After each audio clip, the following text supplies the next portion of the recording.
कहानी है लतिका का घर अब घर नहीं रहा था। ट्रेन की खिड़की पर कोहनी टिकाए वो हमेशा की तरह बाहर पीछे भागते शहर मैदान खेत और खलिहानों को देख रही थी। वैसे देख नहीं, शायद पीछे छूटते उन नज़ारों में कुछ तलाश रही थी। वही सब जो 20 साल पहले अपने मायके में छोड़ आई थी। हर साल की तरह इस बार भी 11-12 महीनों के इंतजार के बाद वो कुछ दिन के लिए घर आई थी। नहीं, घर नहीं, मायका, या शायद घर, या शायद दोनों, या शायद दोनों नहीं, पता नहीं क्या है वो जगह। अब माँ नहीं है तो शायद इसीलिए मायका नहीं है। घर तो शायद वो है जहाँ से वो आई थी और अब जहाँ वापस जा रही है। लतिका उसी उधेड़बुन में उलझते हुए समझने की कोशिश कर रही थी कि घर मायका क्यों बन गया और क्यों उस घर को घर कहने में अब संकोच होता है। पापा तो हैं अब भी, मगर फिर भी भाई अब बड़े हो गए हैं। उनके बीवी बच्चे भी समझदार हो रहे हैं। सब कुछ गुलजार सा है उस घर में, लेकिन फिर भी उस घर में लतिका को अपना घर न जाने क्यों नहीं दिखता। जॉइंट फैमिली वाला बड़ा सा घर था। चाचा भी रहते थे और ताऊ भी उसी घर में रहते थे। दोपहर एक कमरे में तो शाम दूसरे में, और रात वो भाई बहनों के साथ छत पर हो हल्ला मचाने में। और फिर अचानक मम्मी चाची या ताई का आवाज लगाना कि खाना लग गया है, जल्दी नीचे आओ। और उस आवाज को सुन फिर बिजली की तेजी से सबका दौड़ लगाना खाने की टेबल के लिए। और फिर वो खाने के बाद दादी का टॉफी देना। सब याद आ रहा था लतिका को। टॉफी से वो दादी की लोहे की अलमारी याद आई, जिसमें वो खट्टी और मीठी वाली टॉफियां रखती थी। वो दोनों टॉफियां लगती तो एक जैसी थी, लेकिन थी नहीं। मुंह में रखने पर ही समझ आता था कौन सी मीठी है कौन सी खट्टी। मगर दादी को न जाने कैसे पता था दोनों टॉफियों के स्वाद का भेद। जिस दिन जो बच्चा शैतानी करता उसे दादी खट्टी वाली टॉफी देती, और जो अच्छे से रहता और पढ़ाई करता वो मीठी वाली पाता। पढ़ाई से फिर लतिका को याद आया कि घर में पानी की बहुत समस्या रहती थी, और सुबह स्कूल से पहले एक दौड़ वो भी होती कि कौन नल के नीचे पहले बाल्टी रखेगा। लतिका पानी की बाल्टी याद कर ही रही थी कि ट्रेन एक झटके से किसी स्टेशन पर रुकी। सामने नजर पड़ी तो एक आदमी लाल रंग के कपड़े से ढकी बांस की डोलची में समोसे बेच रहा था। लतिका ने कुछ सोच इशारे से उसे बुलाया, और वो फौरन अखबार के एक टुकड़े में 2 समोसे खिड़की से उसकी ओर बढ़ाते हुए 10 रुपये मांगता है।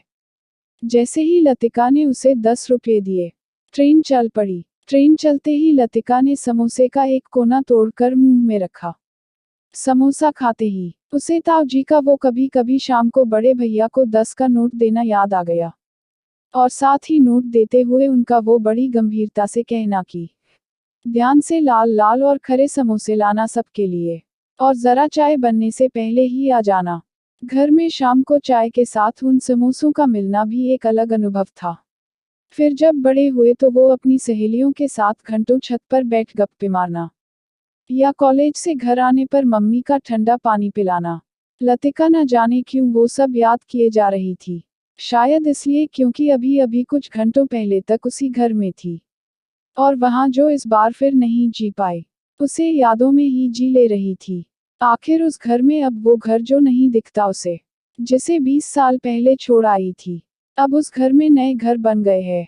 चाचा और ताऊ के परिवार तो जरूर है उस घर में, लेकिन सब अपने अपने घरों में अपने अपने जीवन में मस्त और त्रस्त है। सब पड़ोसी से है अब शायद, नजदीक होते हुए भी सब दूर दूर जो रहते हैं। दादी की अलमारी अब भी है, लेकिन न दादी है न वो टॉफियां हैं। एलमिराह वाले घरों में अलमारी का जो हाल होता है वही हाल दादी की उस अलमारी का है। दादी की यादों की तरह अलमारी भी अभी लोहा लाट है, इसलिए फेंकी भी तो नहीं जा सकती। छत तो खैर है ही, लेकिन मुंडेरों पर अब टीवी के डिश एंटीना ने ले ली है। और वो जो कोने थे छत के जहां पीठ टिकाकर बतियाते थे, वहां एसी के आउटडोर यूनिट घर की गर्मी निकालते दिखते हैं। वो नल अब सूख गया है। चाचा के सबसे छोटे पोते ने उस पर रस्सियों का कोई जाल फंसाया हुआ है, और उस जाल में एक डंडी फंसाकर अपनी बच्चों वाली दुनिया का कोई खेल शायद बनाया है। पानी की अब कोई समस्या नहीं है। सबने अलग अलग सबमर्सिबल पंप लगवा लिए हैं, और नहाने के लिए बच्चे अब अपने कमरों के अटैच्ड टॉयलेट में जाते हैं। शाम अब भी होती है, लेकिन वो वाली नहीं। उस रोज शनिवार की शाम घर के लगभग सभी लोग एक साथ लॉन में दिखे। तो लतिका ने चहकते हुए बड़े भैया से कहा, दादा समोसा खिलाएंगे। सुनकर दादा मुस्कुराए, लेकिन तभी भाभी बोली, अरे क्या समोसा खाना, कुछ हेल्दी बोलो तो बनाएं या मंगवाएं। भाभी की बात सुन लतिका मुस्कुराए और बोली, नहीं भाभी, ऐसे ही बोल रहे थे, कुछ नहीं खाना। लतिका को उस घर में अपना बचपन जीने का एक मौका खोता देख बुरा तो लगा, लेकिन साथ ही एहसास भी हुआ कि दरअसल भाभी का घर और उसका घर एक होकर भी अलग है। अब रात का खाना बनने पर उस घर में कोई आवाज भी नहीं लगाता। सब अपने आप टेबल पर आ जाते हैं और टीवी शो या न्यूज देखते हुए खाना खाते हैं। एक रोज लतिका ने खाने की टेबल पर प्रपंच के इरादे से मंजू बुआ के बेटे की हरकतों का जिक्र किया, तो छोटे भाई ने टोक दिया, क्या दीदी तुम भी, लेट इट बी, अब इस सब से ऊपर उठो और जिसे जो करना है करने दो। लतिका को छोटे भाई की उस बात से बहुत शर्मिंदगी सी महसूस हुई। लतिका को पता था कि उसे कोई लेना देना नहीं कि मंजू बुआ का बेटा क्या करता है। उसे तो बस सबके साथ प्रपंच करने का मन हुआ। वो प्रपंच जो खाने में एक वक्त तक हाजमी रस घोल दिया करता था। वो प्रपंच जो लतिका ने अपनी मम्मी चाची ताई को करते देखा था।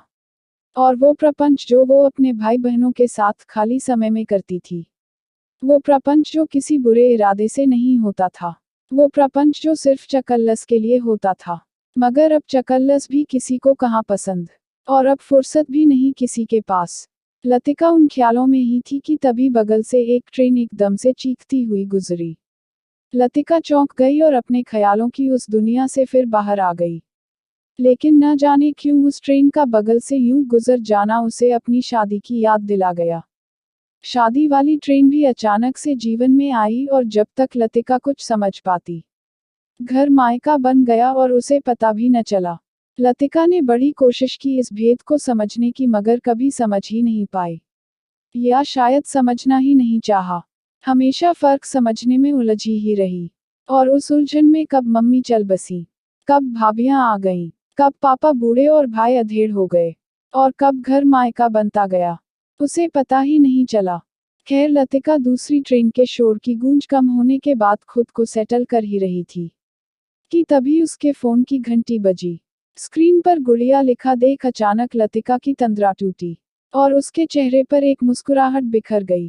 अंगूठे में अपनी पूरी ममता समेटते हुए वो गुड़िया के नाम को स्क्रीन पर सहलाते हुए उस हरे टैप को टच करती है और फोन कान पर लगा लेती है। उधर से उतावली आवाज में गुड़िया बोली, मम्मी कहाँ पहुंची, पापा को बोलो ना कि मुझे भी साथ में स्टेशन ले चले तुम्हें लाने के लिए। प्लीज मम्मी, जल्दी से घर आओ। माँ का इंतजार करती बेटी की वो एक साधारण सी फोन कॉल थी, लेकिन उस वक्त लतिका पर उसका अजब असर हुआ। वो सिर्फ आती हूँ बेटा कहकर कॉल काट देती है और न जाने क्यों फफक कर रोने लगती है। शायद इस बात के एहसास से कि कुछ साल बाद उसकी गुड़िया भी उसी की तरह किसी ट्रेन या प्लेन में घर और मायके का भेद समझने में उलझी होगी। अगर आपको कहानी पसंद आए तो लाइक और शेयर कीजिए और चैनल को सब्सक्राइब करना मत भूलिए।